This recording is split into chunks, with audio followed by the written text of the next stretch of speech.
Viva pong Jesus Nazareno, awit at papuri, alay namin sa'yo. Tingin at dalangin at pagsamo ng bayan mo. Viva pong Jesus Nazareno.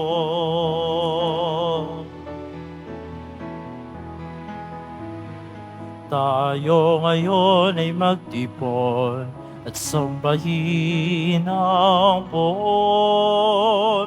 Magdiwang tayo sa ating debosyon, purihin ang Panginoon. Viva pong Jesus Nazareno, awit at papuri, alay namin sa'yo. Tingin ang dalangin at pagsamo ng bayan mo. Viva pong Jesus Nazareno.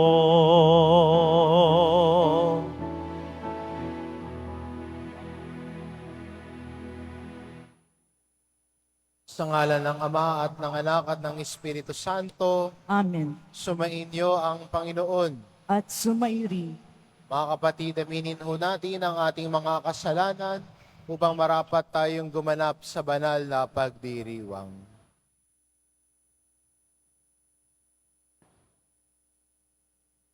Inaamin ko sa makapangyarihang Diyos at sa inyo mga kapatid, na lubha akong nagkasala sa isip, sa salita, sa gawa, at sa aking pagkukulang.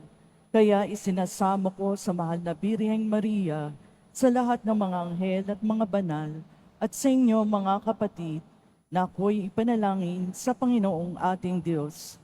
kaawaan tayo ng makapangyarihan Diyos, patawarin tayo sa ating mga kasalanan at patnubayan tayo sa buhay na walang hanggan. Amen. Panginoon, kaawaan mo kami. Panginoon, kaawaan mo kami. Kristo, kaawaan mo kami. Kristo, kaawaan mo kami. Panginoon, kaawaan mo kami. Panginoon, kaawaan mo kami. Manalangin tayo. Ama naming makapangyarihan, ikaw ang Diyos na aming mga ninuno, niloob mong sina San Joaquin at Santa Ana ay maging magulang ng mahal na Birheng Ina ng nagkatawang taong anak mo. Bilang tugon sa dalangin ng mag-asawang banal, mapakinabangan nawa sa pangako mo ang iyong sambayanan sa pamamagitan ni Hesukristo kasama ng Espiritu Santo magpasawalang hanggan. Amen. Magsipo muna ang lahat.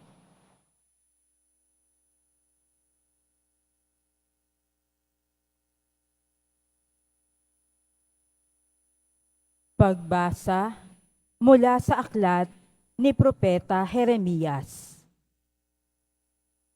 Magbalik kayo sa akin, kayong mga nagtaksil, pagkat ako ang inyong Panginoon.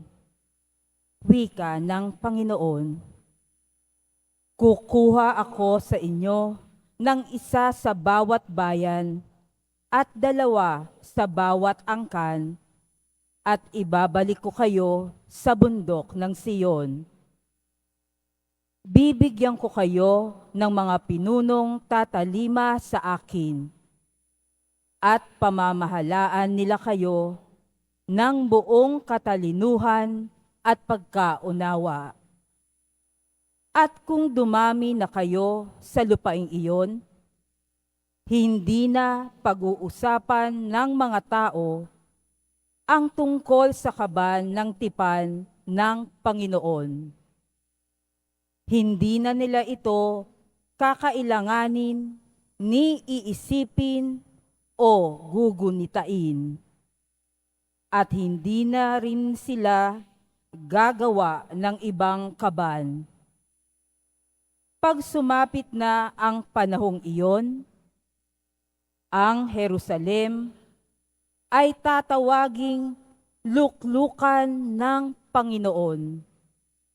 Lahat ng bansay magkakatipon doon upang parangalan ako. Hindi na nila gagawin ang balang maibigan. ang salita ng Diyos. Salamat sa Diyos.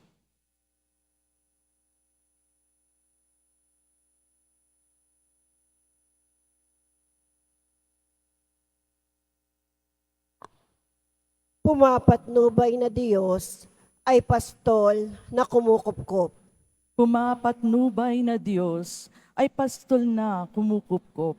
Mga bansa, pakinggan ninyo ang sabi ng poon at ipahayag ninyo sa malalayong lupain. Pinapangalat ko ang mga anak ni Israel, ngunit sila'y muli kong titipunin at aalagaan, gaya ng pagbabantay ng isang pastol sa kanyang mga tupa. Pumapatnubay na Diyos ay pastol na kumukupkop. Sapagkat tinubos ng poon si Jacob at pinalaya sa kapangyarihan ng kaaway na lubhang makapangyarihan at malakas. Aakyat silang nagsisigawan sa tuwa patungo sa bundok ng Siyon. Tigib ng kaligayahan dahil sa mga pagpapala ng poon. Pumapatnubay na Diyos ay pastol na kumukupkop. Kung magkagayon, sasayaw sa katuwaan ang mga dalaga, makikigalak pati mga binata at matatanda. Ang kanilang dalamhati ay magiging tuwa. Papalitan ko ng kagalakan ang kanilang kalungkutan. Pumapatnubay na Diyos ay pastol na kumukupkop. Magsitayo na po ang lahat.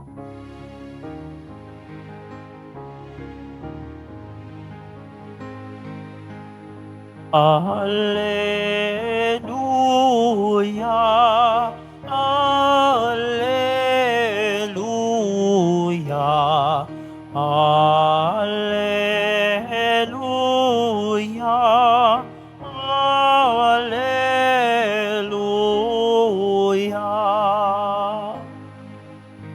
Ang salita mula sa Diyos, kapag isinasalo, ay mamumunga ng lubos. Alleluia, alleluia, alleluia, alleluia.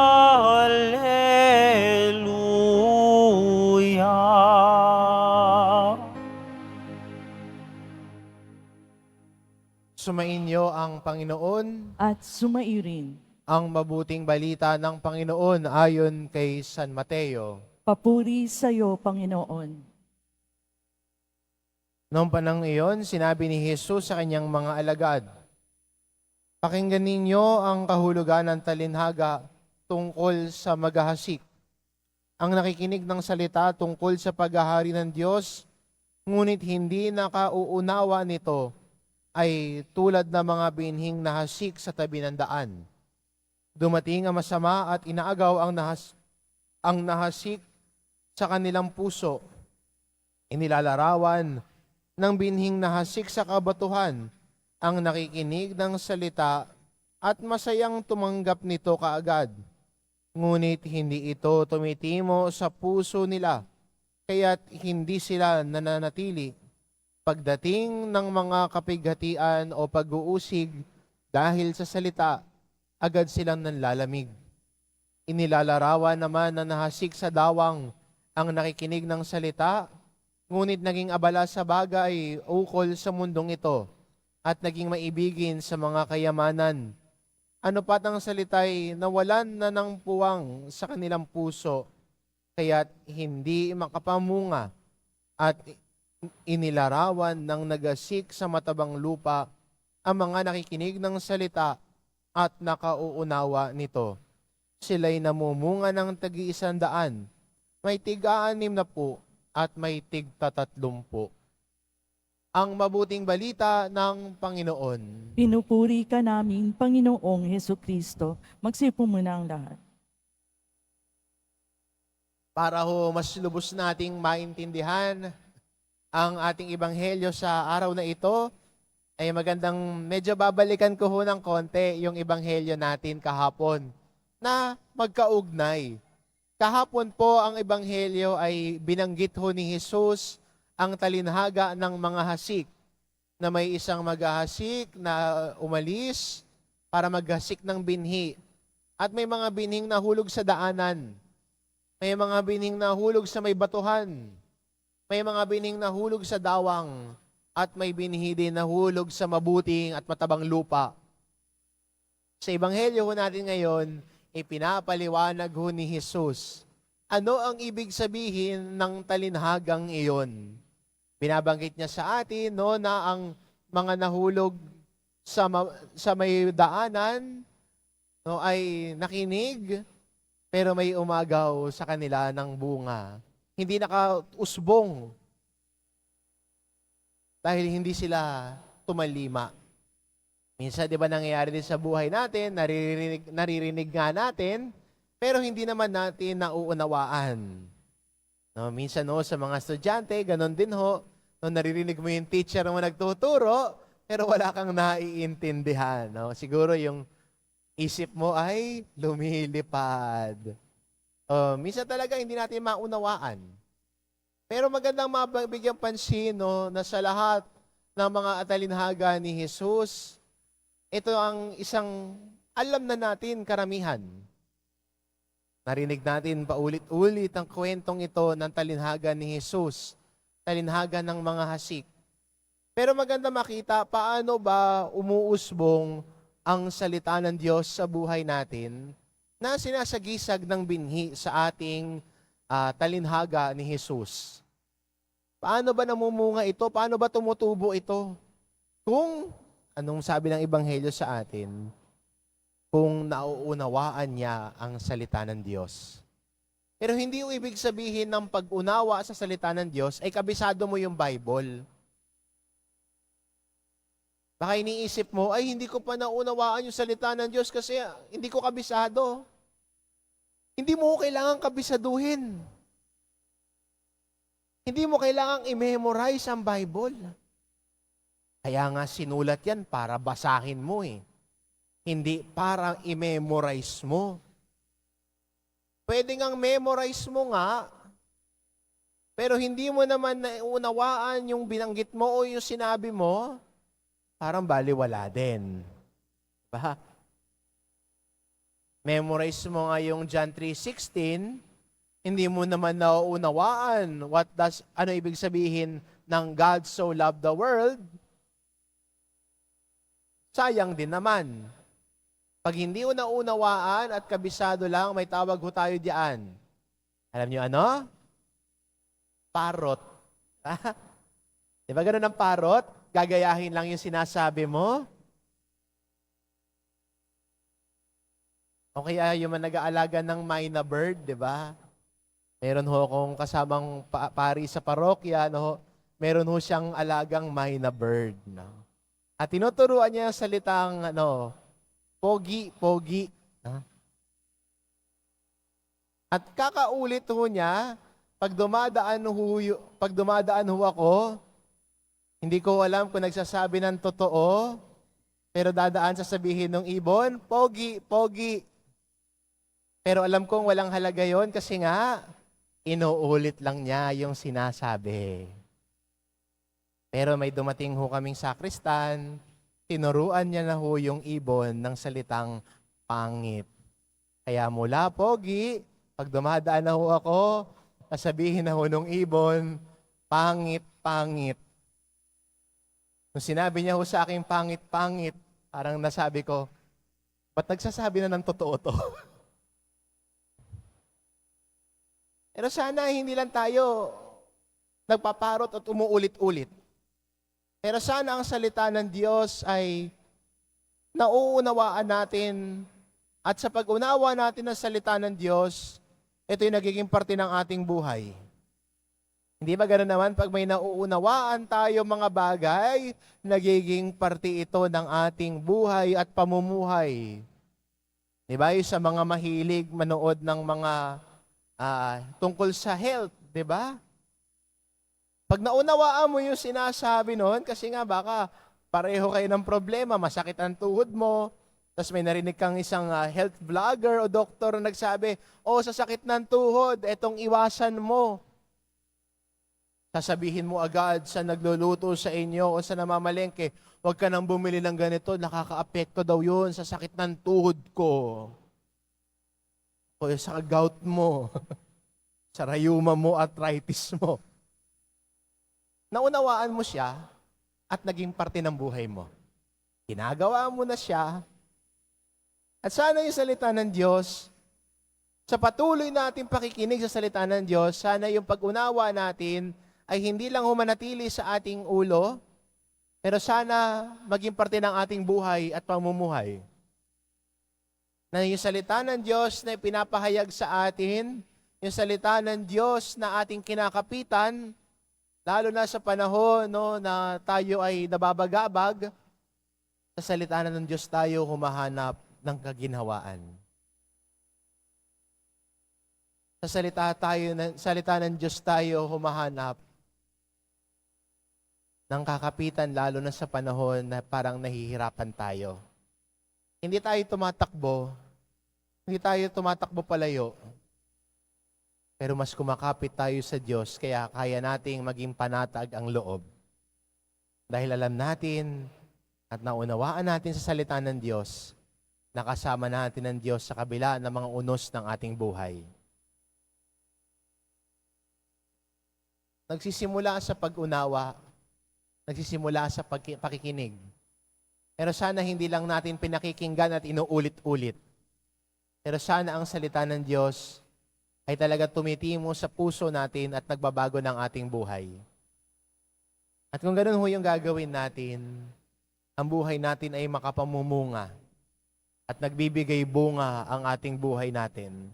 Ang salita ng Diyos, hindi lang siyang nananatiling mga salita, kung hindi ang binhi ng salita ng Diyos ay tumutubo din ho sa buhay natin.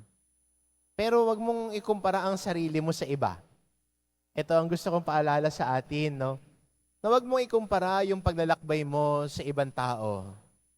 Baka isipin mo, bakit siya nagsimulang magsimba sa Quiapo? Parang ang bait-bait na niya. Ba't parang ako, 3 taon na ako, nahihirapan pa rin ako sa sarili ko.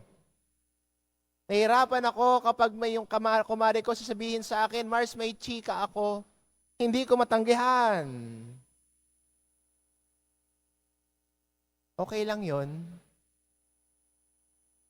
Importante, nagsusumikap ka. Importante na yung mga paanyaya sa iyo ng kumare mong chismosa ng bayan, mas natatanggihan mo na ngayon kaysa dati. Dahan-dahan ng paglago, parang puno ho yan. Hindi naman agad pagkatanim mo, bukas, punong malago na yan.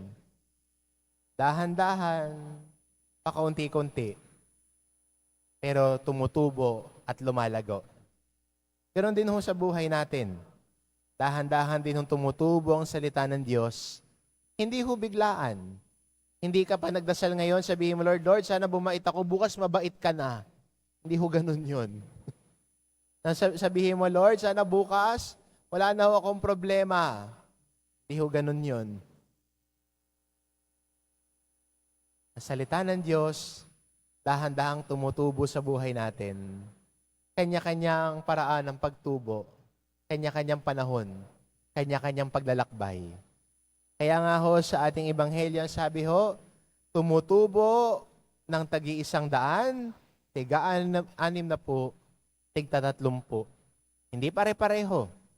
May kanya-kanyang paglalakbay, may kanya-kanya tayong pagsubok sa buhay, may kanya-kanya rin tayong struggle sa pagsunod sa Diyos. Pero gusto ko malaman mo ngayon na hindi ka nag-iisa sa pagsusumikap mo. Hindi ka nag-iisa sa struggles mo. Kung sa tingin mo, walang nagbubunga sa buhay mo, gusto kong paalala sa iyo, nagbubunga ka.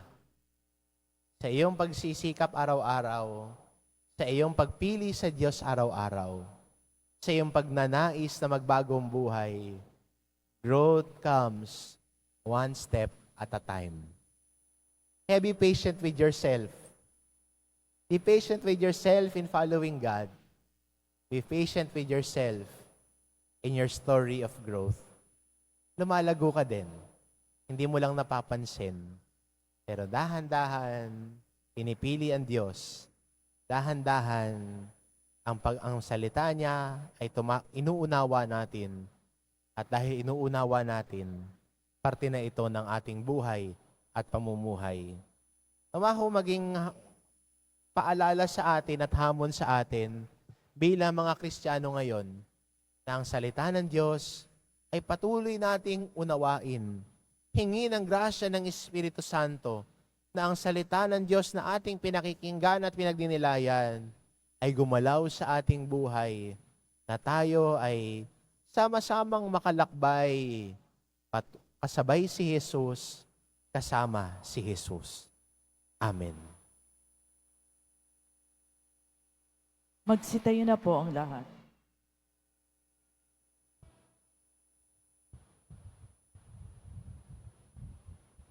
Minamahal ko mga kapatid, kasama ni na San Joaquin at Santa Ana, magtiwala tayo sa Panginoon na nakaalam ng mga pangangailangan ng ating mga pamilya at ng pamayanan ng simbahan. Ang ating itugon, Ama ng mga salinlahi, maging mapagpala ka sa amin. Ama ng mga salinlahi, maging mapagpala ka sa amin. Ang simbahan naway patuloy na magtanggol sa kabanalan ng kasal at ang kahalagahan ng buhay ng pamilya. Manalangin tayo. Ama ng mga salinlahi, maging mapagpala ka sa amin. Ang mga magulang naway maitanim sa isip at puso ng kanilang mga anak ang mga aral sa pagmamahalan at kabanalan. Manalangin tayo. Ama ng mga salinlahi, maging mapagpala ka sa amin. Ang mga anak naway laging magmahal at gumalang sa kanilang mga magulang at mga ninuno. Manalangin tayo. Ama ng mga salinlahi, maging mapagpala ka sa amin. Ang mga mag-asawang nagkakalayo naway muling matuklasan at pahalagahan ang isa't isa sa diwa ng kapayapaan, pagpapatawad at pagkakasundo. Manalangin tayo. Ama ng mga salinlahi, maging mapagpala ka sa amin. Ang mga yumaong miyembro ng ating pamilya naway ipagkaloob ng Diyos ang kapayapaan. Manalangin tayo. Ama ng mga salinlahi, maging mapagpala ka sa amin. Panginoong Diyos, basbasan mo ang aming mga tahanan, pagbuklurin mo ang aming mga anak na lalaki at babae na nag-iisang pamilya ng iyong simbahan. Hinihiling namin ito sa pamamagitan ni Kristong aming Panginoon. Amen. Magsiyo po muna ang lahat.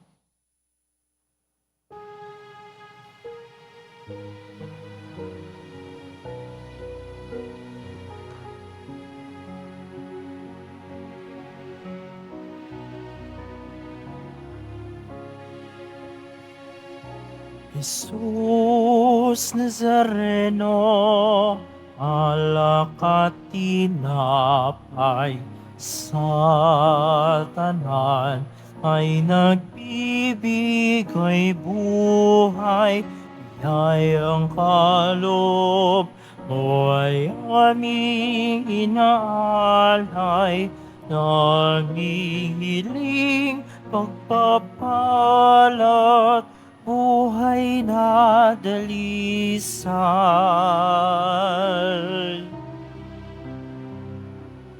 Pagpapalat, buhay na dalisay.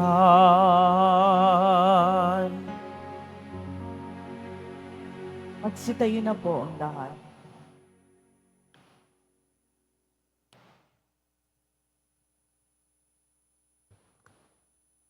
Manalangin kayo mga kapatid upang ang paghahain natin ay kalugdan ng Diyos amang makapangyarihan.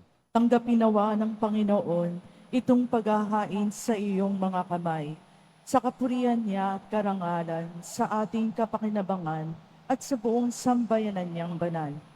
Ama naming lumikha, tanggapin mo ang hain namin ngayon upang sa pagpapala mo kay Abraham at sa kanyang lahi, kami pagindapating makasalo sa pamamagitan ni Heso Kristo, kasama ng Espiritu Santo magpasawalang hanggan. Amen. Sumainyo ang Panginoon. At sumairi, Itaas sa Diyos ang inyong puso at diwa. tinaas na namin sa Panginoon. Pasalamatan natin ang Panginoong ating Diyos. Marapat na siya ay pasalamatan. Ama naming makapangyarihan, tunay ngang marapat na ikaw ay aming pasalamatan sa pagpaparangal ng sa iyong kabutihay. Lagi mong pinaaalingaw-ngaw sa iyong sambayanan sa pagkakaroon ng mga kaanib na maaasahan at tapat tulad mo sa pananagutan upang bunga ang punyagi ng iyong anak na sa iyong pag-ibig kami makatulad. Ang mga banal na tao'y tumutulong sa lahat sa pagbibigay halimbawa at pananalangin wagas. Kaya kaisa ng mga anghel na nagsisiawit ng papuri sa iyo, nang walang humpay sa kalangitan, kami nagbubunyi sa iyong kadakilaan.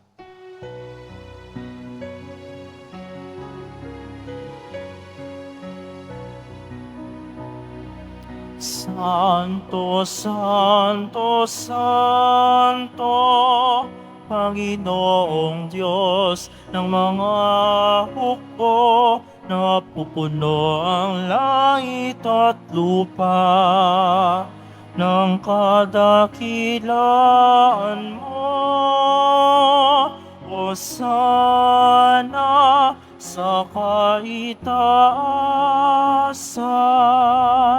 pinagpalang naparirito sa ngalan ng Panginoon. Hosana sa kaitaasan.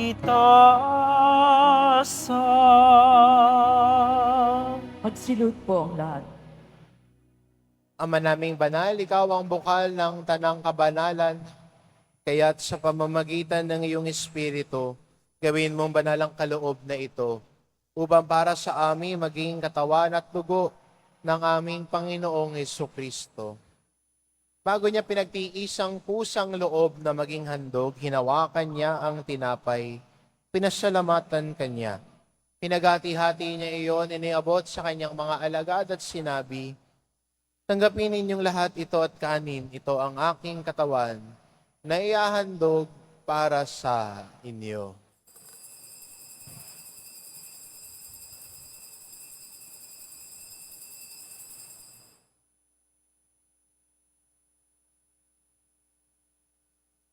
Gayun din naman na matapos ang hapunan, hinawakan niya ang kalis, muli kanyang pinasalamatan. Iniabot niya ang kalis sa kanyang mga alagad at sinabi, "Tanggapin ninyong lahat ito at inumin ito ang kalis ng aking dugo, ng bago at walang hanggang tipan. Ang aking dugo na ibubuhos para sa inyo at para sa lahat. Sa ikapagpapatawad ng mga kasalanan, gawin ninyo ito sa pag-alala sa akin."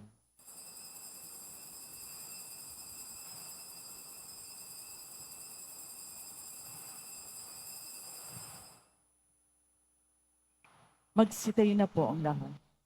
Ipagbunyi natin ang misteryo ng pananampalataya. Si Kristo'y namatay, si Kristo'y nabuhay, si Kristo'y babalik sa wakas ng panahon.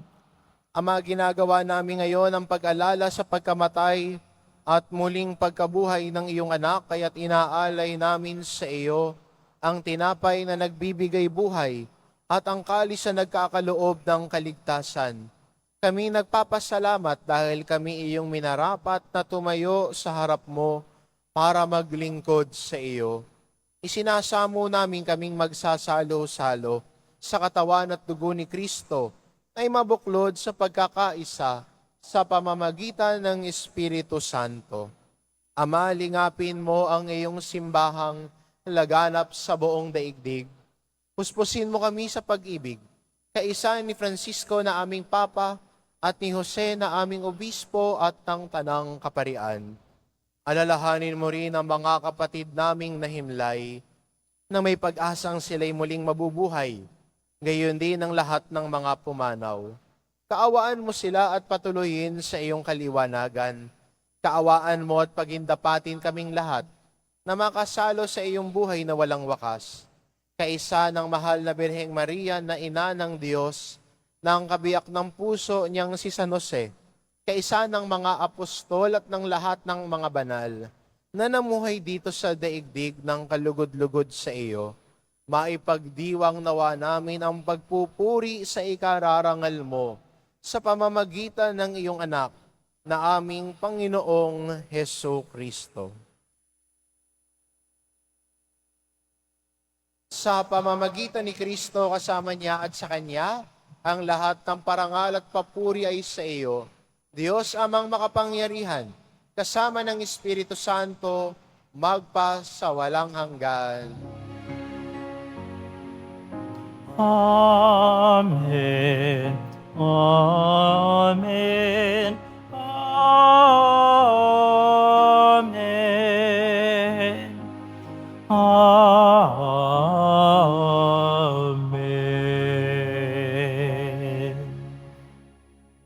Sa tagubilin ng mga nakagagaling na utos at turo ni Jesus na Panginoon natin at Diyos, ipahayag po natin ng lakas loob.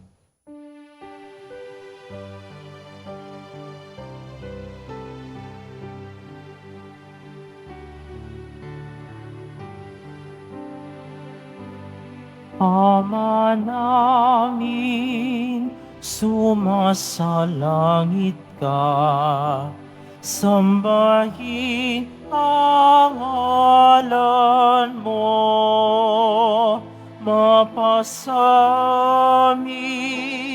ang kaharian mo, sundin ang loob mo. Dito sa lupa para ng sa langit.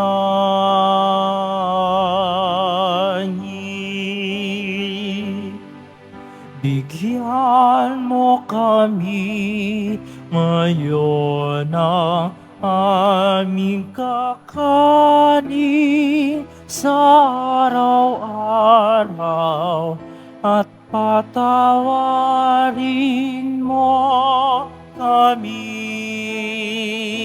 sa aming mga sala para ng pagpapatawad namin sa nagkakasala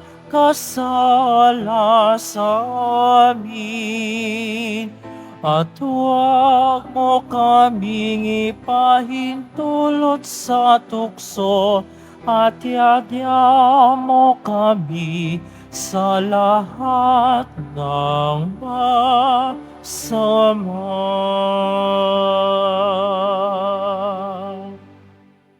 Hinihiling namin kami adya sa lahat ng masama, pagkalooban ng kapayapaan araw-araw iligtas sa kasalanan, at ilayo sa lahat ng kapahamakan. Samantalang aming pinananabika ng dakilang araw ng pagpapahayag ng tagapagligtas naming si Heso Kristo. Sapagkat iyo ang kaharian at ang kapangyarihan at ang kapurihan magpakailanman. Amen. Panginoong Hesukristo, sinabi mo sa iyong mga apostol, kapayapaan ang iniiwan ko sa inyo, ang aking kapayapaan ang ibinibigay ko sa inyo. Tungayan mo ang aming pananampalataya at huwag ang aming pagkakasala. Pagkalooban mo kami ng kapayapaan at pagkakaisa. Ayon sa iyong kalooban kasama ng Espiritu Santo, magpasawalang hanggan. Amen. Ang kapayapaan ng Panginoon ay laging sumainyo. At sumairin. Magbigayan kayo ng kapayapaan sa isa't isa.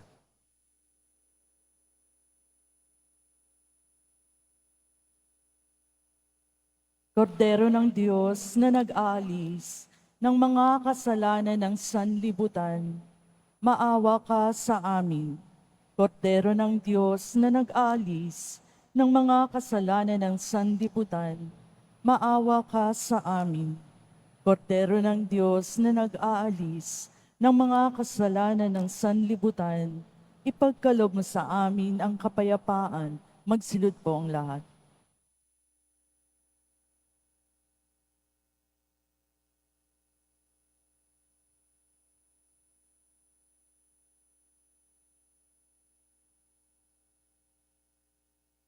Itong kordero ng Diyos, ito nag-aalis ng kasalanan ng sanlibutan. Mapalad ang mga inaanyayahan sa kanyang piging. Panginoon, hindi ako karapat-dapat na magpatuloy sa iyo, ngunit sa isang salita mo lamang ay gagaling na ako.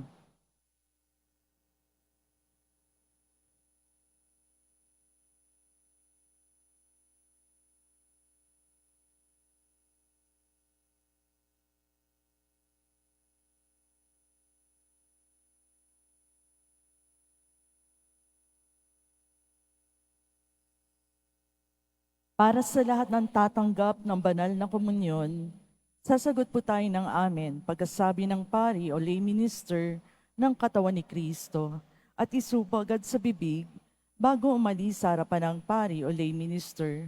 Sumunod po tayo.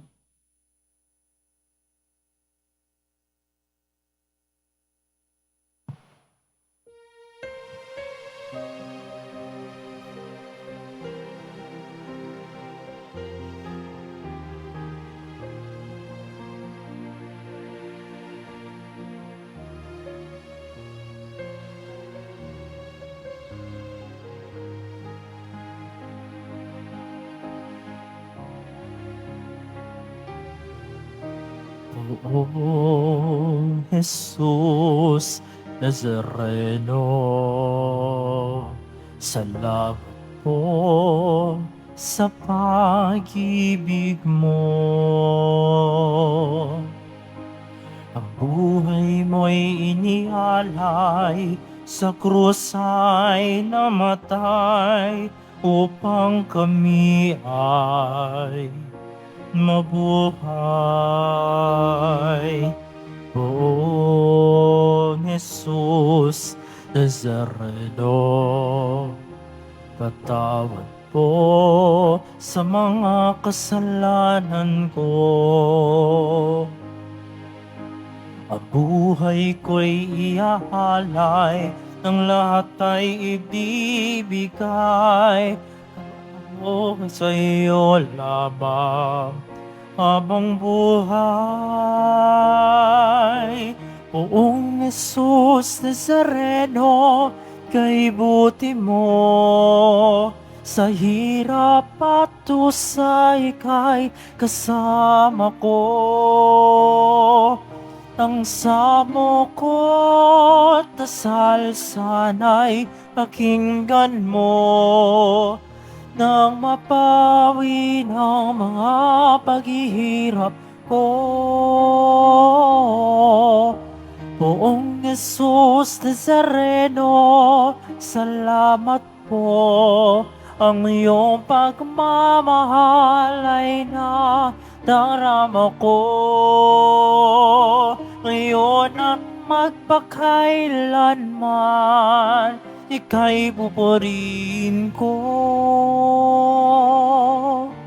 Mahal na Poong Jesus Nazareno.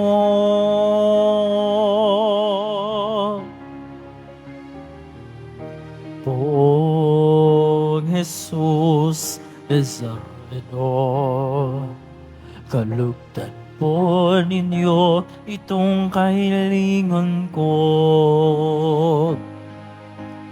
Buhay ng mapayapa, ilayo sa lahat ng masama, huwag po ninyo kami masa.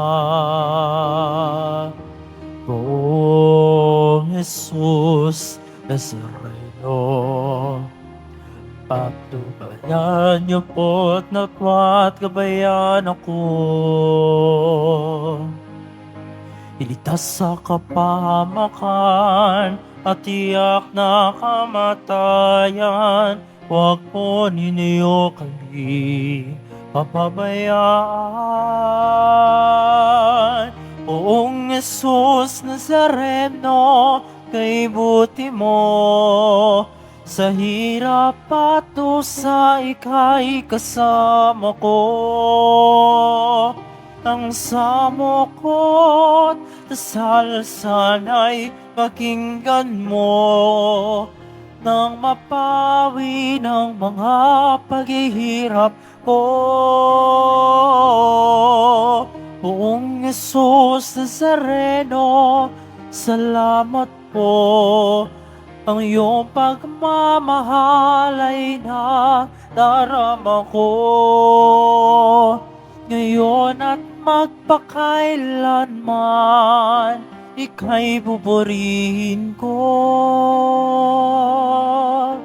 Mahal na Poong Jesus Nazareno.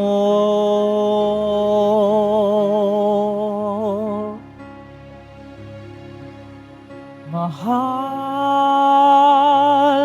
na Poong Jesus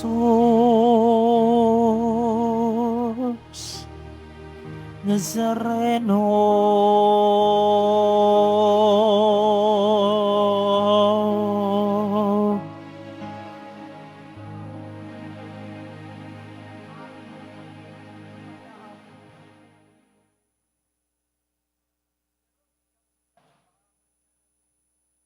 Maaari na pong mabili ang librong Black Nazarene, Devotion and Discourse.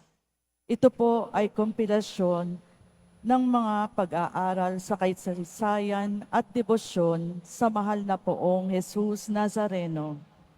Ito po ay nagkakahalaga ng 500 pesos. Ito po ay mabibili lamang sa ating Parish Finance Office.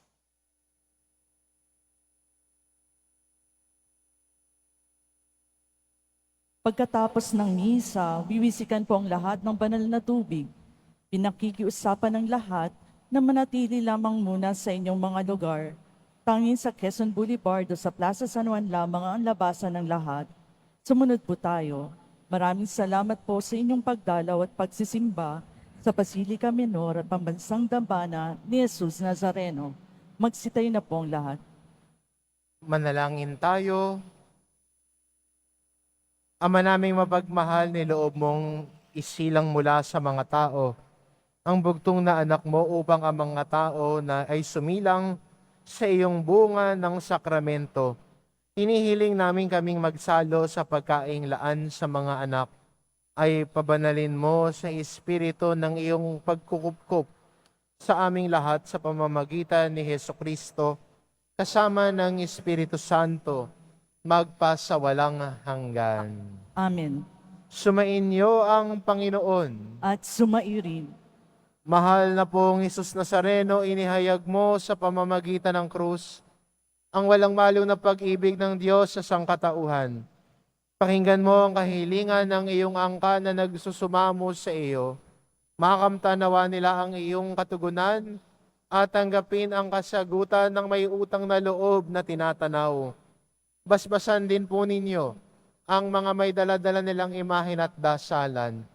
Sa pamamagitan ng bendisyon na ito, naway maalala nila ang mga pangako nila noon sa binyag, na ikaw ang kanilang iibigin at paglilingkuran. Bilang Panginoon, magpasawalang hanggan. Amen. At pagpalain kayo ng ating mapagmahal na Diyos, ang Ama at ang Anak, at ng Espiritu Santo. Amen. Umayo kayo, taglay ang kapayapaan ng Poong Jesus Nazareno. Salamat sa Diyos.